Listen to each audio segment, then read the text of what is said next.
Hi, this is Dr. Dattatreya, vascular and endovascular surgeon, podiatric specialist, treatment range hospital, KPHP, Hyderabad. So, diabetic foot ulcer అంటే ఎక్కువ సంవత్సరాలు diabetes ఉన్న పేషెంట్స్లో around 10 crore patients diabetes వల్ల effect అవ్వడం జరుగుతుంది.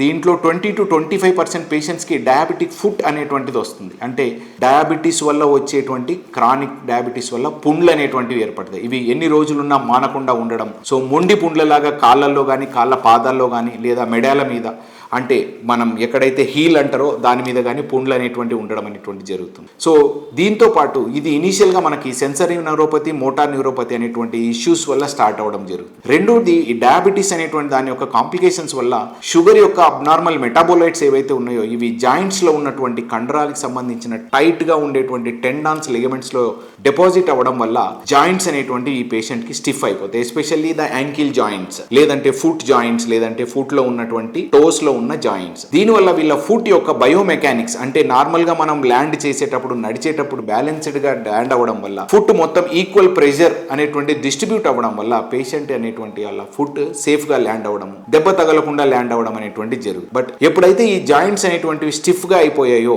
పాదం అనేటువంటిది మోపేటప్పుడు కొన్ని అన్ఈక్వల్ డిస్ట్రిబ్యూషన్ ఆఫ్ ప్రెషర్స్ ఉండడం వల్ల ప్రెషర్ పాయింట్స్ అనేటువంటివి తయారైతాయి. సో ఆ ఏరియాలో వీళ్ళకి రిపీటెడ్ ట్రామా అండ్ ఇంజురీస్ అనేటువంటి అవ్వడం, అక్కడి నుంచి అల్సర్ స్టార్ట్ అవ్వడం అనేటువంటిది జరుగుతుంది. సో దీంతో పాటు మోస్ట్ ఆఫ్ దీస్ పేషెంట్స్కి పెరిఫెరల్ ఆర్టీరియల్ డిసీజ్, అంటే ఆర్టీరియల్ అక్లూసివ్ డిసీజ్ అంటారు. అంటే బ్లడ్ వెజల్స్ ఏవైతే ఫ్రెష్ బ్లడ్ని, న్యూట్రియంట్స్ని కాళ్ళకి, పాదాలకి సప్లై చేస్తాయో ఈ బ్లడ్ వెజల్స్ అనేటువంటివి గ్రేడ్ను బట్టి బ్లాకేజెస్ అనేటువంటివి తయారైతాయి. అబ్నార్మల్ కొలెస్ట్రాల్ అనేటువంటిది ఈ బ్లడ్ వెజల్స్ లోపల డిపాజిట్ అవ్వడం వల్ల ఈ రక్తనాళాలు అనేటువంటి పూడుకుపోవడం అనేటువంటిది జరుగుతుంది. సో ఎప్పుడైతే రక్తనాళం అనేటువంటి పూడుకుపోయిందో కాల్కి కావాల్సినంత సప్లై అనేటువంటిది సరిగా లేకపోవడం వల్ల వీళ్ళకి ఇనిషియల్గా క్లాడికేషన్ పెయిన్ అనేటువంటిది వస్తుంది. ఈ డయాబెటిక్ ఫుట్ పేషెంట్స్లో ఎప్పుడైతే అల్సర్ అనేటువంటిది ఫామ్ అయిందో, దాంతోపాటు ఈ పెరిఫెరల్ ఆర్టీరియల్ డిసీజ్ కూడా కలగలిపి ఉన్నట్టయితే కావాల్సినంత పరిమాణంలో ఆక్సిజన్ అండ్ న్యూట్రియంట్స్ అల్సర్ కి సప్లై చేయలేకపోవడం వల్ల గాయాలు అనేటువంటివి ఇంకా ఫాస్ట్ గా స్ప్రెడ్ అయ్యే అవకాశాలు ఉంటాయి.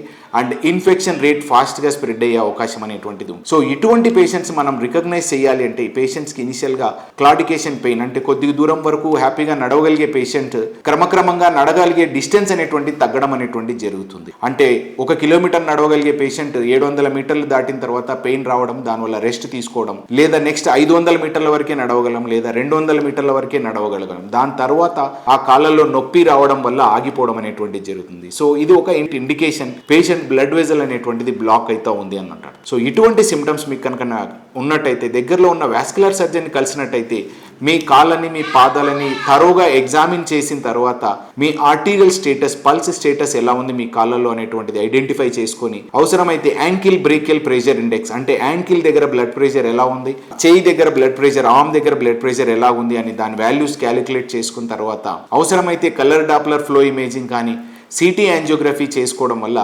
లెవెల్ ఆఫ్ బ్లాక్ కానీ, అక్లూషన్ ఎక్కడ ఉంది, బ్లాకేజ్ అనేటువంటిది ఎంత సివియారిటీ ఉంది అనేటువంటిది మనం ఐడెంటిఫై చేసుకోవడం జరుగుతుంది. ఒకవేళ మనకు ఆ బ్లాకేజ్ అనేటువంటిది ఉంది, సివియారిటీ ఉంది అన్నప్పుడైతే ఇనిషియల్గా అయితే అడ్వాన్స్డ్ ఎండోవాస్కులర్ ప్రొసీజర్స్, అంటే బ్లడ్ వెజల్ లోపల వైర్ అండ్ బలూన్స్ ద్వారా మనం యాంజియోప్లాస్టీ చేసుకొని బ్లడ్ సప్లైని ఇంప్రూవ్ చేసినట్టయితే అల్సర్ అనేటువంటి తొందరగా గాయాన్ని మాన్పించుకునే అవకాశం అనేటువంటిది ఉంది. సో ఇటువంటి సిమ్టమ్స్ కానీ, ఇటువంటి అల్సర్స్ మీకు కనుక ఉన్నట్టయితే దగ్గరలో ఉన్న వాస్కులర్ ఎండోవాస్కులర్ సర్జన్ కలవండి. నేను doctor Dattatreya, vascular endovascular surgeon, treatment range hospital, KPHP, Hyderabad.